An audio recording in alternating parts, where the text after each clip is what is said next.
think we should start. धन्यवाद। सभी पत्रकार बंधुओं को नमस्कार। ये प्रेस वार्ता एक बड़े ही महत्वपूर्ण मुद्दे पर करी जा रही है।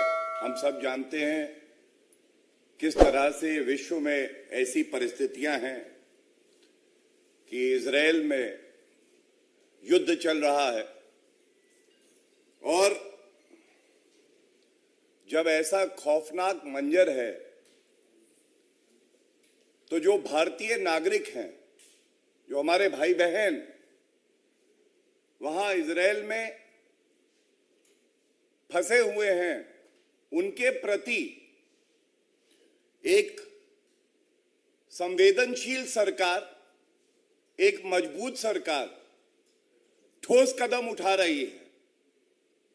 और ये कहना गलत नहीं होगा, ऑपरेशन अजय के तहत आज जब 212 भारतीय नागरिक सुरक्षित एक विशेष विमान से भारत की धरती पर लौटे, तो ये पूरे भारत के लिए गौरवान्वित करने वाला पल था। और ये दिखाता है किस तरह से मुश्किल समय में भी अपने नागरिकों के लिए दिन के 24 घंटे कार्य करने की क्षमता, सहनशीलता किसी में है तो वो श्री नरेंद्र मोदी जी के नेतृत्व वाली सरकार, केंद्र सरकार में है। ये जो ऑपरेशन अजय है, ये बड़ा ही महत्वपूर्ण इसलिए भी है क्योंकि आज हर भारतीय को, चाहे वो विदेशी धरती पर ही क्यों ना हो, एक उम्मीद होती है कि भारत की सरकार और भारत के 140 करोड़ नागरिक हर वो ठोस कदम उठाएंगे जिससे कि वे सुरक्षित भारत वापस आ पाएंगे। और ये ऑपरेशन अजय एक अभूतपूर्व बचाव अभियान था। मुश्किल परिस्थितियों में किस तरह से एक स्पेशल चार्टर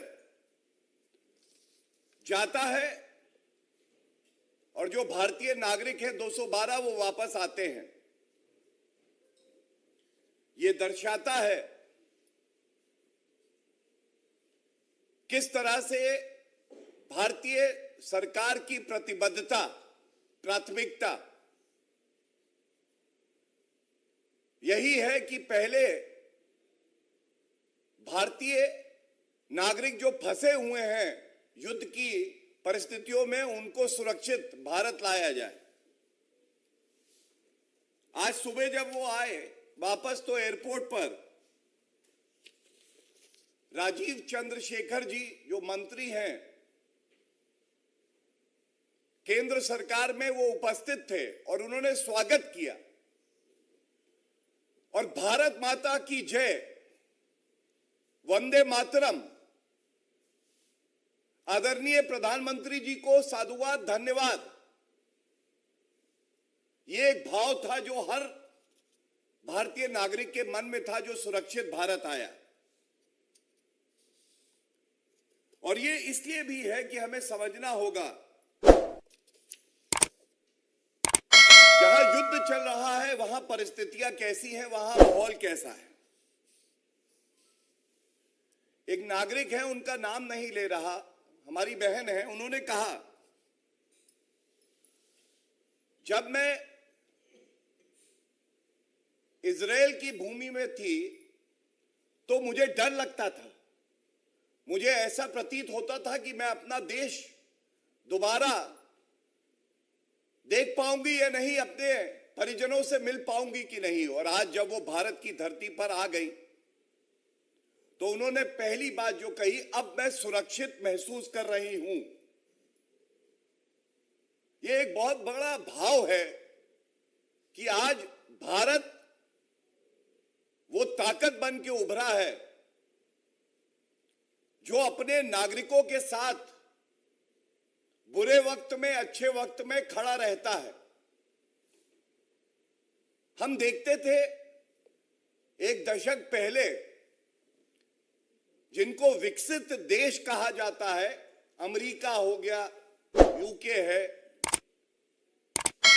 ये देश ऑपरेशन चलाते थे और अपने नागरिकों को सुरक्षित युद्ध की जो परिस्थिति थी उससे निकालते थे और साथ में दूसरे देशों के नागरिकों की मदद करते थे। आज बड़ा बदलाव ये आया है कि भारत की मजबूत सरकार, दृढ़ इच्छा शक्ति रखने वाले हमारे आदरणीय प्रधानमंत्री श्री नरेंद्र मोदी जी के नेतृत्व में न केवल भारतीय नागरिकों को सुरक्षित वापस भारत लाती है, बल्कि जो और देश के नागरिक हैं उनकी भी मदद कोई करता है तो वो भारत करता है।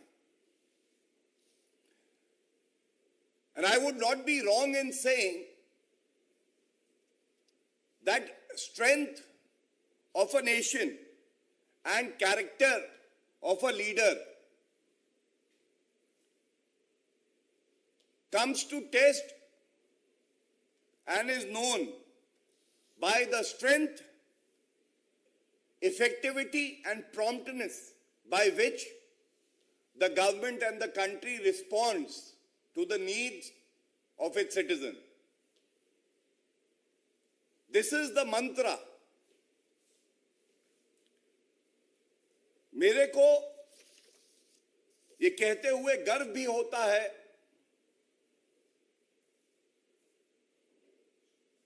भारत सरकार ने ये ऑपरेशन अजय चलाया। इससे पहले एक उदाहरण मैं और पेश करता हूं, किस तरह की त्वरित कार्रवाई, प्रभावी कार्रवाई की जा रही है। एक नागरिक जो भारत लौटा है, हमारे बीच में अब है, उसने बताया देर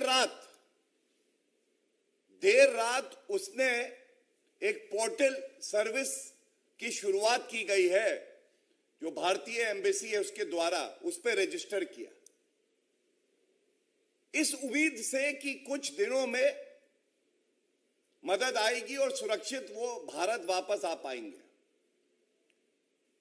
ये कहते हुए गर्व होता है हर भारतीय को, कुछ घंटे बाद ही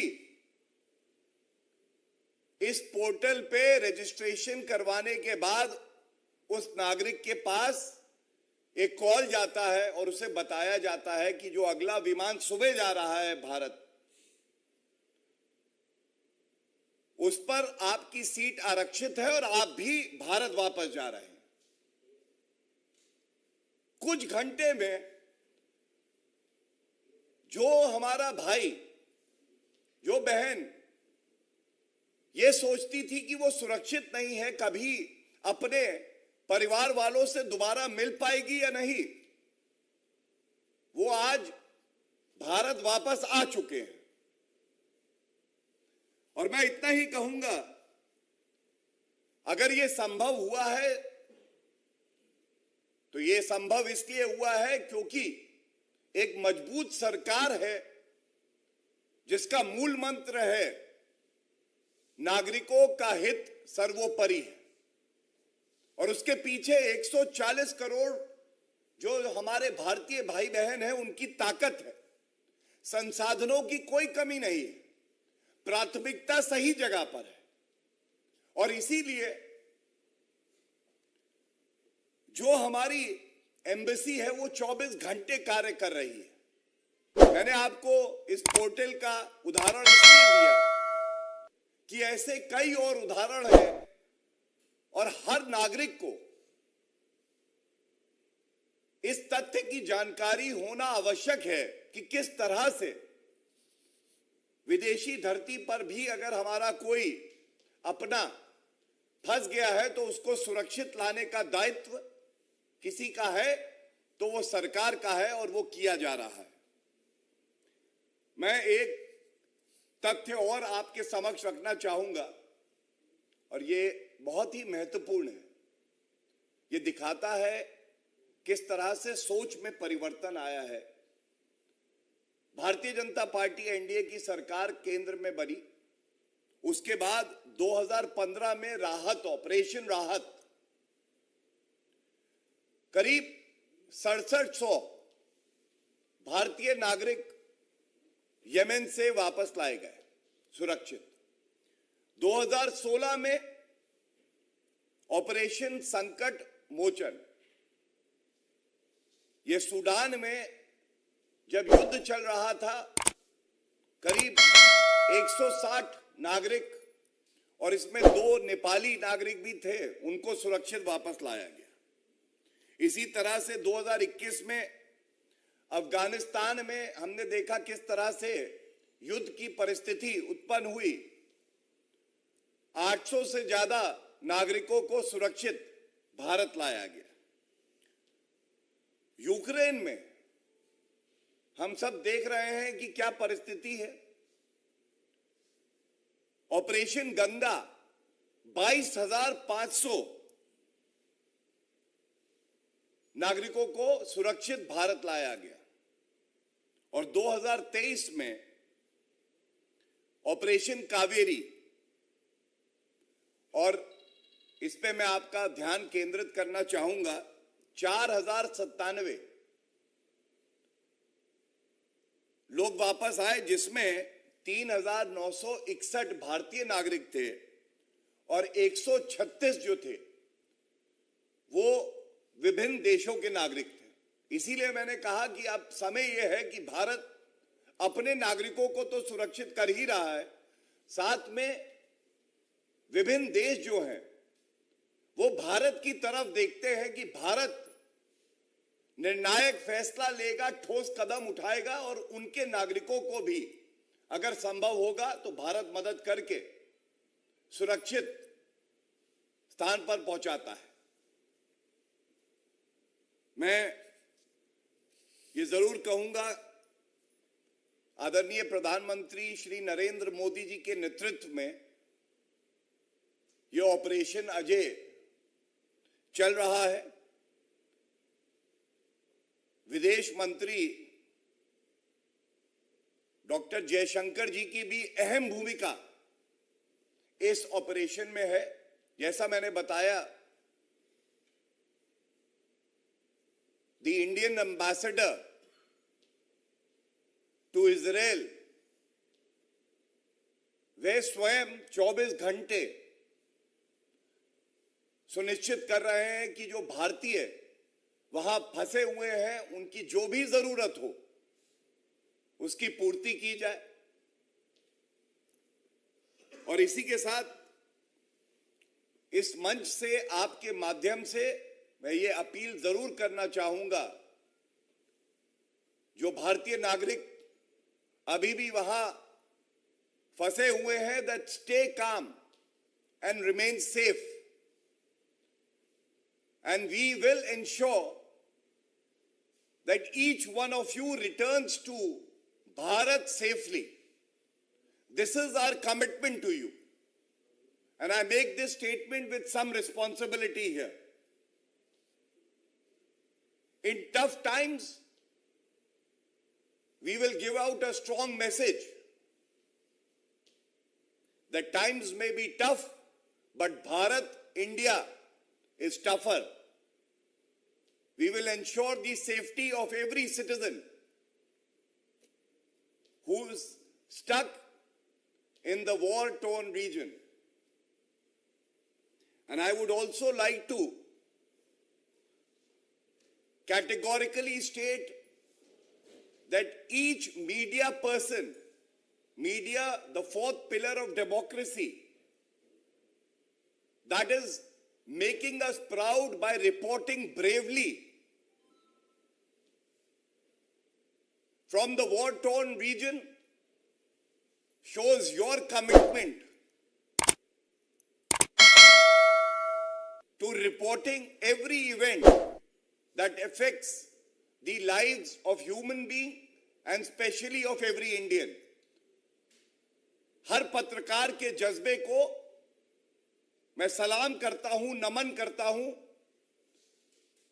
हमारे बहुत से भाई बहन युद्ध की परिस्थितियों में वहां से रिपोर्टिंग कर रहे हैं। उनके चेहरे पर कोई डर नहीं है, कोई शिकन नहीं है। और मैं यही कहूंगा कि भारत को आप पर भी गर्व है। With this,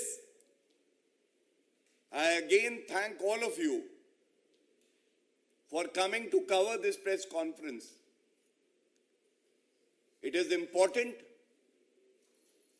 that all our fellow Indians who are stuck in Israel and the war-torn region know that there is a sensitive government led by Shri Narendra Modi ji that will ensure that from the atrocities committed by the terrorists, the fear that the war sirens generate, they will be brought back to India safely. It is our duty and we are committed to that. Thank you.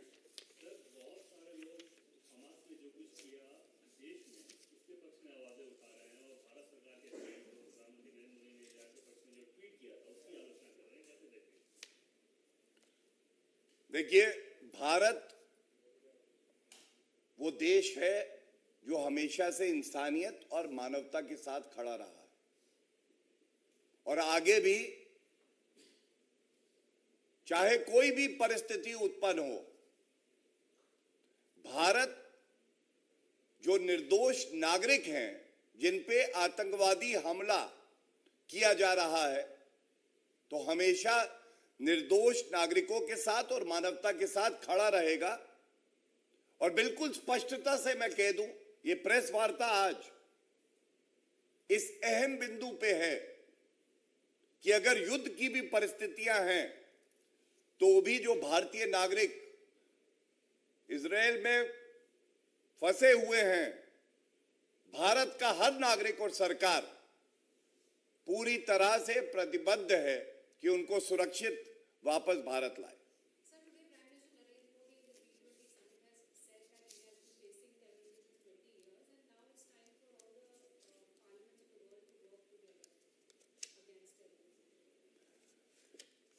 Shri Narendra Modi ji is the tallest leader in the world today, and nobody can dispute that. Whenever there is an unprecedented crisis of war or otherwise, all nations look up to Bharat, India, and to the leadership of Shri Narendra Modi ji, not just for a stand, but for a solution. And I must reiterate, even when Shri Narendra Modi ji spoke in United Nations General Assembly a few years back, he had very vociferously raised the issue of terrorism. And two things that resonated with all the leaders of the world are the ones that I will repeat here. One, there is no good terrorism and bad terrorism. Terrorism is terrorism. And all countries need to unite to eradicate terrorism from the globe. And second, Bharat युद्ध का नहीं, बुद्ध का देश है। शांति प्रिय है भारत। भारत हर देश की मदद करने के लिए अग्रणी भूमिका निभाता है और अग्रसर रहता है। और ये जो भारत की पहचान है, ये पिछले एक दशक से और मजबूत हुई है। मैं समझता हूं ये हर भारतीय के लिए गर्व की बात है। लखनऊ में जुमे की नमाज को उन्होंने कहा कि जो फिलिस्तीन के लिए जो लड़ रहे हैं वो लड़ाके हैं, उन्हें आतंकी नहीं कहना चाहिए। देखिए, मैं इतना ही कहूंगा कि जब देश के प्रधानमंत्री जी भारत का पक्ष रखते हैं तो वो हर भारतीय की आवाज होनी चाहिए। और आगे और कई मौके आएंगे प्रेस वार्ता में जो अंदरूनी राजनीति चल रही है उस पर मैं आपकी उत्तर भी दूंगा और मजबूती से दूंगा, लेकिन आज प्रमुखता से जो बात उठाई गई है मैं उसी पे आपका ध्यान केंद्रित करके इतना ही कहूंगा, इस प्रेस वार्ता का सार हर एक नागरिक तक पहुंचे और जो हमारे भाई बहन अभी भी विदेश में फंसे हुए हैं उन तक भी ये मजबूत संदेश पहुंच जाए। बहुत बहुत धन्यवाद। Thank you everyone.